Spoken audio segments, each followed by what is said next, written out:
BNP করুক আর না করুক, দলমত নির্বিশেষে বেগম খালেদা জিয়ার জন্য দেশের মানুষ দোয়া করেছে। একদিকে একজনের জন্য মানুষ দোয়া করে, আরেকদিকে আরেকজন ফ্যাসিস্ট করে হাসিনার জন্য মানুষ বদদোয়া করে। এমন জীবন করিও গঠন, মরণে হাসিবে তুমি কাঁদিবে ভুবন। যে উনি আসলে মাজলুম ছিলেন, এটা তো এই কথাটা সত্যি, উনি মাজলুম ছিলেন। উনি কারাভোগ করেছেন নির্দোষভাবে। এরপরে উনি দীর্ঘ সময় ওনাকে বাড়ি থেকে বের করে দেওয়া হয়েছে, ওনার পরিবারকে দেশে থাকতে দেওয়া হয় নাই। এই কষ্টগুলো ওনাকে দেওয়া হয়েছে।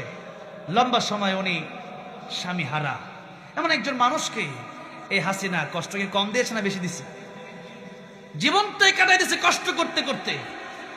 ওনার জন্য মানুষ, আমরা বিএনপিকে যে আমি যে বিএনপি করি তা নয়, বিএনপি করুক আর না করুক, দলমত নির্বিশেষে বেগম খালেদা জিয়ার জন্য দেশের মানুষ দোয়া করেছে।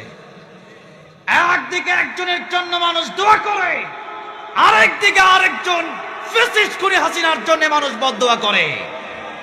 যখন ফাঁসির রায় হয়ে গেল, আল্লামা সাঈদী বলেছিলেন, যেই ট্রাইব্যুনাল আজকে আমাদের বিরুদ্ধে চলে গিয়েছে, সেই ট্রাইব্যুনাল এক সময় তোমাদের বিরুদ্ধে চলে যাবে।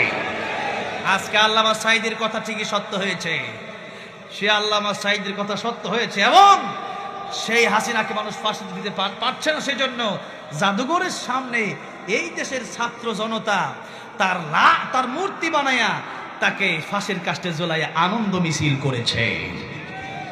বোঝা হয়ে গেছে, এমন জীবন করিও গঠন, মরণে হাসিবে তুমি কাঁদিবে ভুবন। কিন্তু তারা এমন জীবন গঠন করছে যে জীবনে তারা আজকে তারা কাঁদে, আর মানুষ তাদের মৃত্যু নিয়ে হাসাহাসি করে। ঠিক না বেঠে?